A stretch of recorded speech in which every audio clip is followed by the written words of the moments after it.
ഈ ആധ്യാത്മികമായിട്ടുള്ള ഏറ്റവും ഉന്നതമായ അനുഭവങ്ങളൊക്കെ ശ്രീക്ക് വളരെ നിസ്സാരമായിട്ട് കിട്ടിയെന്ന് ശ്രീ പറയുന്നത് പോലെയാണ് നമുക്ക് തോന്നുന്നത്. അപ്പോ അതെങ്ങനെ പറ്റും? ഇത്രയും നിസ്സാരമായിട്ട് ഇത് പറയുമ്പോൾ ശ്രീ തന്നെ ഒരു വലിയൊരു അഹങ്കാരിയായിട്ട് തോന്നില്ലേ?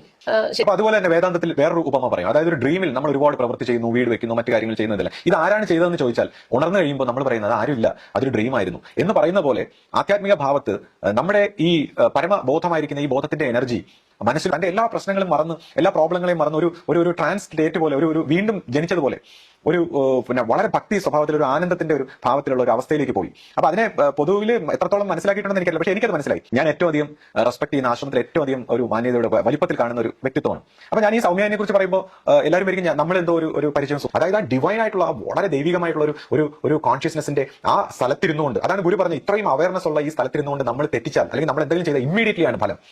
നമ്മൾ ചെയ്യുന്ന ആ പ്രവൃത്തികൾക്കെല്ലാം ഫലം ഇമ്മീഡിയറ്റ്ലി ആണ്. അപ്പൊ ഇമ്മീഡിയറ്റ്ലി ഈ ഗുരു മഹിമയെ മാനി നമ്മൾ ഈ പറഞ്ഞ പരാതികളെല്ലാം ഇല്ലാതെ ആ ഡിവൈൻ ആയിട്ടുള്ള ഫോഴ്സ് നമ്മളിലൂടെ പ്രവർത്തിക്കുമ്പോൾ ആശ്രമത്തിനും എല്ലാത്തിനും നമ്മൾ ഉദ്ദേശിക്കുന്ന ആ പരാതികളെല്ലാം പോയി ഒരു പുതിയ ഒരു വഴി തെളിയുന്നുള്ളതാണ്. അപ്പൊ ഇതാണ് ഒരു ഗുരുമാർഗത്തിന്റെ ഒരു പ്രവൃത്തി മണ്ഡലത്തിലേക്കുള്ള ഒരു പാത. ഇപ്പൊ ശ്രീ ഇങ്ങനെയൊക്കെ ന്യായീകരിക്കുകയും നമ്മളുടെ കാര്യങ്ങൾ മറ്റുള്ളവരെ ബോധ്യപ്പെടുത്താൻ വേണ്ടി നമ്മുടെ ചരിത്രങ്ങളൊക്കെ പറയുകയും ചെയ്യുമ്പോൾ നമ്മൾ തന്നെ ഒരു ഇമേജ് സൃഷ്ടിക്കാനായിട്ട് ശ്രമിക്കുന്നത് പോലെ ആർക്കെങ്കിലും തോന്നിയാൽ അത് കുറ്റം പറയാൻ പറ്റുമോ?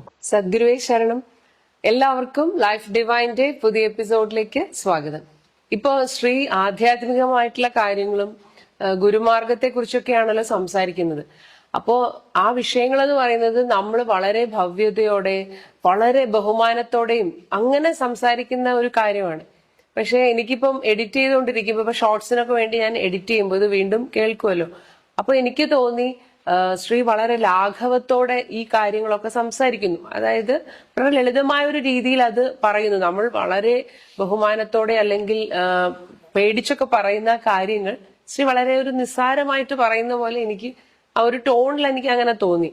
ഇപ്പൊ പൊതുവെ സീനിയേഴ്സ് ആയിട്ടുള്ളവരൊക്കെ ചിലപ്പോൾ അവർക്കിത് കേൾക്കുമ്പോൾ ചിലപ്പോൾ വിഷമം തോന്നുമോന്ന് എനിക്കൊരു ഡൗട്ട്. അപ്പൊ ശ്രീ അതിനെ കുറിച്ച് എന്ത് പറയുന്നു? ഇപ്പൊ ഒന്നാമതായിട്ട് എനിക്കും അങ്ങനെ തോന്നിയെന്നുള്ളതാണ്. പിന്നെ നമ്മൾ മറ്റൊരു കാര്യം ചിന്തിക്കുമ്പോൾ, ഇപ്പോൾ നമ്മൾ ഈ സമൂഹ മാധ്യമത്തിൽ വന്ന് സംസാരിക്കുമ്പോൾ ഇന്നത്തെ ഒരു കാലഘട്ടത്തിൽ പൊതുവെ എല്ലാ വിഷയങ്ങളും ഈ ട്രോളുന്ന അല്ലെങ്കിൽ എല്ലാ കാര്യങ്ങളെയും വളരെ നിസ്സാരവൽക്കരിച്ച് കാണുന്ന ഒരു രീതിയുണ്ട് പൊതുവെ എല്ലാ കാര്യങ്ങളെയും. അപ്പം ആ സാഹചര്യത്തിലാണ് നമ്മൾ ഇതുപോലുള്ള കാര്യങ്ങൾ ഈ ഷെയർ ചെയ്യുന്നതെന്ന് വരുമ്പോൾ എല്ലാ കാര്യങ്ങളെയും നമ്മുടെ ഒരു മെറ്റീരിയലിസ്റ്റിക് കൺസെപ്റ്റിൽ ഈ സയന്റിഫിക് നോളജ് വെച്ച് നമുക്കെല്ലാം ഇത്രയേ ഉള്ളൂ അത്രയേ ഉള്ളൂ എന്ന് കാണുന്ന ഒരു സമൂഹമുണ്ട്.